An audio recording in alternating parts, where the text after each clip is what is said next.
আমি সুইট তাদের কাছে যারা আমাকে সুইট মনে করে, মানে আমাকে কিন্তু অনেক মানুষ ভুল বুঝে। I look still young, I am old now, but still I look young because আমি আমাকে মেনটেন করি। মেনটেন মানে খাওয়া দাওয়া না, নিজেকে সুন্দর রাখার জন্য চেষ্টা করি। যদি মনে করেন এমন না যে জামা একটা পরছি মানে এটা অনেক এক্সপেন্সিভ, আমি কম দামি জিনিস পরলেও আমাকে বড়লোক লাগে। এটা হচ্ছে মানে আমি চেষ্টা করি নিজেকে সুন্দর করে সাজিয়ে রাখতে। সেটা অল্প দামেও হইতে পারে, সেটা বেশি দামেও হইতে পারে, বাট আমি বলবো এটা আপনাদের আসলে দেখার দৃষ্টিভঙ্গি। তারা সুন্দর সুন্দর মানুষ দেখেন, তারা সুন্দর সুন্দর আমাকে বলেন যে আমি সুন্দর, আমার ইয়ে সুন্দর, বাট এটা আপনাদের ভালোবাসা। আমাদের বাবা মারা যখন সংসার করছেন তাদের তো এত ডিভোর্স হয় না। এখন হচ্ছে কি জানেন, এত অ্যাডভান্স হয়ে গেছে দুনিয়া, আমার কাছে মনে হয় আমরা কিসের পিছনে দৌড়াচ্ছি আমরা নিজেরাই জানি না। একটা দুইটা তিনটা বিয়ে করাটা আসলে কোনো প্রবলেম না। আহ, একটা মানুষের লাইফে আসলে কার লাইফে কি হচ্ছে আসলে আমি আমি আপনি এখানে বসে আসলে জাজ করতে পারি না। ওই যে কথা একটা আছে, কেউ অভাবে নষ্ট কেউ স্বভাবে নষ্ট। এখন এই জিনিস তো যার যার পার্সোনাল লাইফ। কিন্তু আমি মনে করি যখন ইউ আর এ সেলিব্রিটি, আপনাকে 10টা মানুষ ফলো করে, আমার মনে হয়, আমি আমাকে দিয়ে এক্সাম্পল দিই, যে আমার চলাফেরা খুবই সভ্য জাতীয় হওয়া উচিত, যেহেতু আমাকে আরো 10টা মানুষ দেখে। কিন্তু অ্যাট দ্য সেম টাইম মনে করেন আমি আমার লাইফে কি ফেস করছি এটা তো আবার আপনারা হয়তো জানেন না। বা আমার সাথে কি হচ্ছে, বা ওই মানুষটার সাথে কি হয়েছে আমিও জানি না। আমি শিওর যাদের লাইফে এরকম ঘটনা ঘটছে তাদের কিছু না কিছু রিজন তো তাদের লাইফে আছে যার কারণে এরকম ঘটনা ঘটছে। আমি কাউকে স্পেসিফিক করে তো কিছু বলতে পারি না, কারণ আবারও বলছি, যখন দুইটা মানুষ সংসার করে, স্যাক্রিফাইস মাইন্ডের যদি শুনেন, কম্প্রোমাইজ আর স্যাক্রিফাইস, এই দুইটা জিনিস না হইলে সংসার হয় না। মনে করেন সবার জীবনে স্ট্রাগল আছে, আপনাদেরও আছে, আপনারা যারা ম্যারিড আপনারও আপনার বউর সাথে ঝগড়া হবে হবে, কিন্তু ঝগড়াঝাটি মানেই তো তালাক দিয়ে দেওয়া না। দুইজনে মিলে যতটা সম্ভব সেভ করার চেষ্টা করবেন রিলেশনশিপ। কারণ আমিও কিন্তু জানি না যে কালকে আমার রিলেশনও ঠিক থাকবে কিনা। আমি জাস্ট আপনাদেরকে উদাহরণ দিতে পারি যে আমি চেষ্টা করছি, যে গত আমার বিয়ের বয়স 12 বছর পার হয়ে গেছে এবং আমি এখনো যেই ছেলেকে প্রেম করেছি, মিডিয়ার ভাইরা চিনে মোটামুটি, আসলে আমার বিয়েটা হচ্ছে খুবই ইয়ে ভাবে, অল্প স্বল্প করে মানুষজনের, কারণ আমার আম্মা মারা গিয়েছিল।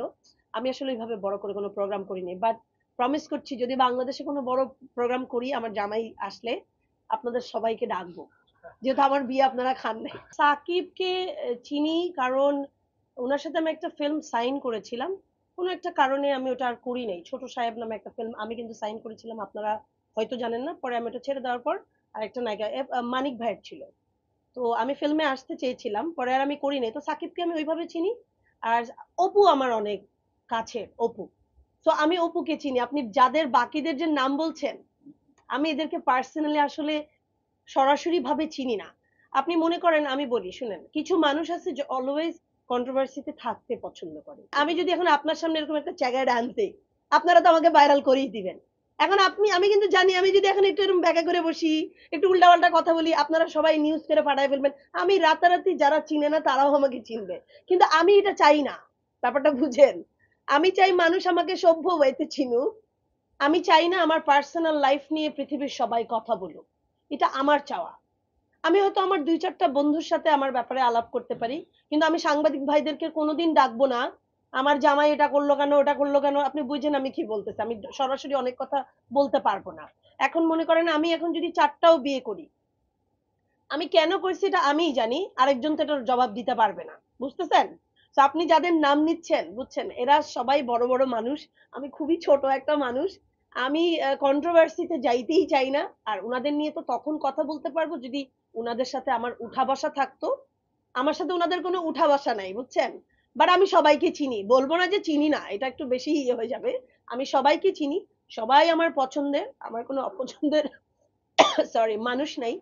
কিন্তু আমি উনারা আমাকে ভালো এন্টারটেইন করেন, স্পেশালি জাহিদ খান। উনার উনার জিনিসপত্র দেখলে আমার ভালো লাগে। পরিমণি অসম্ভব সুন্দর একজন মানুষ, সরাসরি পরিচয় নাই, বাট ওনাকে আমার ভালো লাগে। মাহিয়া মাহিও অসম্ভব ট্যালেন্টেড। আর সাকিব খান তো আপনারা জানেন নাম্বার 1 হিরো বাংলাদেশে, ভেরি গুড লুকিং, হ্যান্ডসাম। মারুফ ভাইয়ের ওয়াইফ রাইসা, মারুফ ভাই আমার ওখানে রেগুলার যায়। মারুফ মারুফ ভাই রাইসা, এই যে আপনি এখন মারুফ ভাইয়ের সম্পর্কে জিজ্ঞেস করলে আমি বলতে হবে, কারণ আমি জায়েদ খানের সাথে কখনো মিশি নাই। মারুফ ভাই অসম্ভব ভালো মানুষ, অসম্ভব ভালো মানুষ, চুপচাপ মানুষ, কম কথা বলা মানুষ। মানে যতটুকু ওনাকে চিনি অতটুকু বলছি। আমার বাংলাদেশে থাকতে ওনার সাথে কোনো ইয়ে ছিল না, অত কানেকশন ছিল না। আমি ওনাকে চিনি আগে থেকেই। কিন্তু মারুফ ভাই ভালো মানুষ। আমি আমার আমার বোন, আমি জানি না এটা আপনাদের কাছে ইয়ে কিনা, মানে আমি আমার বোন, আমরা ২ বোন। আমরা পিঠাপিঠি ২ জনই বয়সে। সো আব্বা অলওয়েজ আমাদেরকে মানে একই রকম জামা কিনে দিত। আমাদেরকে দেখতে টুইনের মতো লাগতো। ও আমার থেকে অনেক সুন্দর, আমার বড় বোন দেখতে। আমি ওই তুলনায় কিছুই না। তো অ্যাম কি হইতো আপনারা, আমি তখনকার ঈদ কিন্তু অন্যরকম ছিল। এখন ঈদে আমার ৫০ টাও জামা হয়ে যায়। তখন একটা জামা পেলে এত খুশি হইতাম। আব্বা শপিং এ নিয়ে যাইতো। আব্বা মাথা থেকে পা পর্যন্ত সবকিছু কিনে দিত।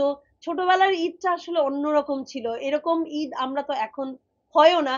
তো ওই যে আব্বা একটা জামা কিনে দিত আপুর সাথে ম্যাচিং করে, এটা আমার মানে এটা এখন তো মনে করেন আব্বা নাইও। কিছু কেনার সুযোগও নাই। আমিও দিতে পারি না, আমাকেও দিতে পারে না। কিন্তু ওই জিনিসটা আমার সারা জীবন বলতে পারবেন এটা আনন্দ। যে ওই একটা জামাটা আমরা ২ বোন একরকম পড়বো। এইটা আমার জন্য ঈদের আনন্দের দিন বলতে পারেন।